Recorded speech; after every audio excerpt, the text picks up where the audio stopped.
Anjali case में police ने एक और आरोपी को गिरफ्तार किया और ये छठा आरोपी उस कार का मालिक आशुतोष है जिससे अंजलि को 12 किलोमीटर तक घसीटा गया था।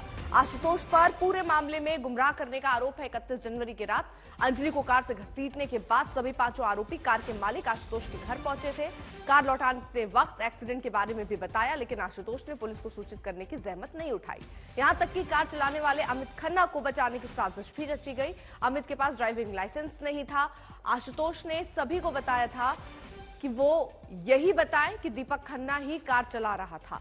आशुतोष का सीसीटीवी वीडियो भी सामने आया। ये वीडियो 1 जनवरी की सुबह की है, जब आरोपी कार लौटाने पहुंचा था। सुबह के 4:16 पर आशुतोष सफेद टी शर्ट में कार की चाबी लेने के लिए निकला था। सुबह के 4:40 पर फ्रेम में आशुतोष ग्रे कलर की जैकेट में फिर नजर आया। इसके बाद कार को पार्किंग में लगाने के बाद करीब 4:52 पर आशुतोष वापस अपने घर लौट आता है।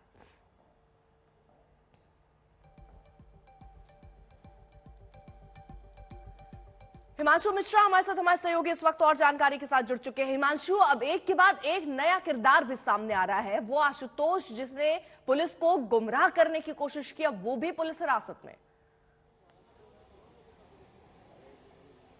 बिल्कुल, देखिए वो पुलिस ने उसको पकड़ लिया है क्योंकि पुलिस ने इस मामले में नई धाराएं जोड़ी और जब इन्वेस्टिगेशन आगे बढ़ रहा है तो अभी हो सकता है कुछ और चौंकाने वाली चीजें सामने आए। क्योंकि देखिए अर्पिता, मैं आपको जहां पर मौजूद हूं यहां बताता हूं।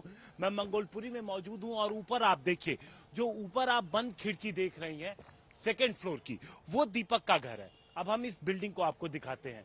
अपने कैमरामैन से कहूंगा कि वो आगे आए और वो दिखाएं। जो आप ये दरवाजा देख रही हैं, जब ये दरवाजा खुलता है तभी कोई ऊपर जा सकता है। ये दरवाजा आप देखिए, और जब 1st फ्लोर पे रहने वाली महिला जब इस दरवाजे को खोलती हैं तो कोई ऊपर जा सकता है। अब हमने जब उनसे अभी बात की तो उनका ये कहना था कि 31 दिसंबर की रात तकरीबन 11:15 बजे दीपक घर आ गया। 2 भाई यहाँ पर, दीपक और उसका भाई यहाँ पर रहते हैं। और उसके बाद चूंकि महिला खुद दरवाजा खोलती हैं, उन्होंने हमसे बात की और उन्होंने हमें बताया। और उसके बाद दोबारा 3:30 बजे, क्योंकि दीपक जब आ गया तो गया नहीं, तो 3:30 बजे कोई उसको बुलाने आता है। वही महिला दोबारा इस दरवाजे को खोलती है और फिर दीपक उसके साथ चला जाता है। तो क्या गाड़ी में 4 लोग मौजूद थे और दीपक था ही नहीं? क्या सिर्फ प्लांट करने के लिए आरोपियों ने ये पूरी साजिश रची कि अमित गाड़ी नहीं चला रहा था, दीपक गाड़ी चला रहा था, इसलिए दीपक को घर से बुला के ले जाया गया?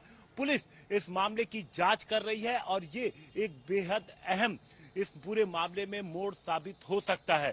पुलिस इस चीज को वेरीफाई अब कर रही है कि गाड़ी में दरअसल कितने लोग थे और जो आरोपी हैं, जो पकड़े गए हैं, अमित है, कृष्णा है, आशुतोष है, मनोज है, ये पुलिस से कितना झूठ बोले हैं, कितना इन्होंने पुलिस को और इस पूरी जांच को गुमराह करने की कोशिश की है। पुलिस की टीम लगातार इस मामले में जुटी हुई है पता लगाने में। देखिए 18 टीमें अर्पिता लगी हुई हैं, जिन्हें जो इस इलाके के डीसीपी हैं, जो आउटर डिस्ट्रिक्ट के डीसीपी हैं, जो द्वारका डिस्ट्रिक्ट के डीसीपी हैं, वो इन टीमों को हेड कर रहे हैं और पता लगाने की कोशिश कर रहे हैं और इस तरीके की नई बातें सामने आ रही हैं। तो अभी कई और खुलासे इस पूरे मामले में होना अर्पिता बाकी है। पुलिस ने अब तक 6 लोगों को गिरफ्तार किया है। एक फरार अंकुश की तलाश पुलिस लगातार कर रही है। उसके जितनी जगहें हो सकती हैं जहां वो छिप सकता है, जहां जा सकता है, पुलिस की टीम वहां पर पहुंच रही है। अर्पिता। हिमांशु, ये जो नया सीसीटीवी फुटेज आया है जिसमें कार को पार्किंग में करता हुआ आशुतोष नजर आ रहा है, ये भी दिखा रहे हैं कि आप एक तो पुलिस को इसकी सूचना नहीं देते हैं, उसके बाद आप एक ऐसी साजिश रचते हैं जिससे पुलिस की इंक्वायरी को आप गुमराह कर सके, भ्रम में डाल सकते हैं, कुछ लोगों को बचा सके। ये कोशिश भी स्वाभाविक तौर पर दिख रहा है कि आशुतोष ने की है। जी बिल्कुल, देखिए एक गलती को, एक जो आपने जो ऐसी बर्बर गलती की जिसे छिपाया नहीं जा सकता था, उसको आपने ढकने के लिए और कितने झूठ बोले हैं।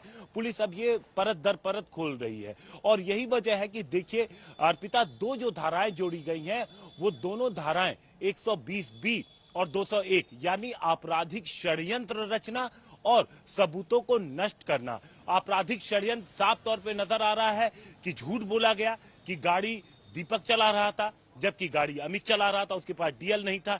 यहां से यह साबित होता है कि किस तरीके से आरोपियों ने इस आपराधिक साजिश को रचा। और उसके बाद दूसरी चीज जो सबसे बड़ी सामने आई है वो ये कि किस तरीके से इस पूरे मामले में दूसरे लोगों को प्लांट करने की कोशिश की गई है। अब ये पुलिस पता लगा रही है कि क्या दीपक गाड़ी में था ही नहीं, क्या सिर्फ 4 लोग गाड़ी में थे और दीपक को ले जाया गया और उसे भी इस साजिश का हिस्सा बनाया गया। पुलिस ने गिरफ्तार कर लिया है 6 लोगों को, इनसे पूछताछ की जा रही है।